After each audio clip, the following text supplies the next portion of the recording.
আনন্দের সহিত দিনাতিপাত করতে পারে, এই আশাটুকু আমরা রাখছি।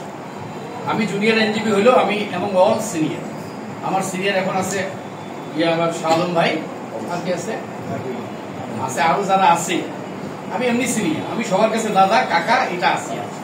আমি আইনজীবী যেমন হই তেমনি আমি as a man so one. তো আমরা সুন্দর একটা ভালো পরিবেশে, যে যতগুলো আগের যে ওগুলোর সঙ্গে আমরা সম্পৃক্ত ছিলাম না, যে যেমন করছে বাপ কিন্তু বাপকেও ছাড়ে না, আমি এটুকু বলি, বাপ বাপকেও ছাড়ে না। যে যেটা করবে তার প্রায়শ্চিত্ত তাকেই ভোগ করতে হবে। যেমন criminal liability always individual liability, যে অন্যায় করবে সে সাজা।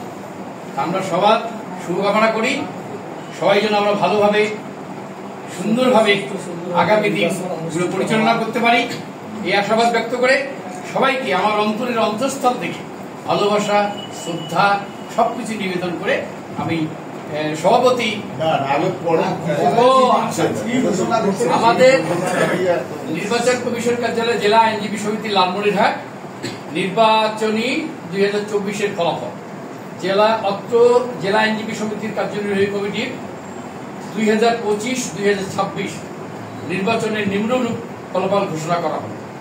অ্যাডভোকেট এ কে হুমায়ুন রেজা স্বপন সভাপতি, অ্যাডভোকেট নজরুল ইসলাম সরকার সহসভাপতি, অ্যাডভোকেট রফিকুল ইসলাম রফিক সাধারণ সম্পাদক, অ্যাডভোকেট ফিরোজ হায়দার লাবলু সহ সাধারণ সম্পাদক, অ্যাডভোকেট লুৎফর রহমান রিপন কোষাধ্যক্ষ, অ্যাডভোকেট রবিউল ইসলাম লাইব্রেরি সম্পাদক, অ্যাডভোকেট মহিউদ্দিন আহমেদ লিমন কল্যাণ ও সাংস্কৃতিক সম্পাদক, অ্যাডভোকেট লুৎফর রহমান সদস্য, অ্যাডভোকেট জিন্নাত ফেরদৌসারা রোজি সদস্য, অ্যাডভোকেট নুরুল হুদা সদস্য, advocate A K M Abdul Khaleque Sarkar সদস্য, অ্যাডভোকেট মহিজুদ্দিন সরকার মহেশ সদস্য, অ্যাডভোকেট শামসুল আলম মিলন সদস্য, অ্যাডভোকেট আনোয়ার হোসেন মিঠু সদস্য, অ্যাডভোকেট মুজিবুর রহমান খান সদস্য।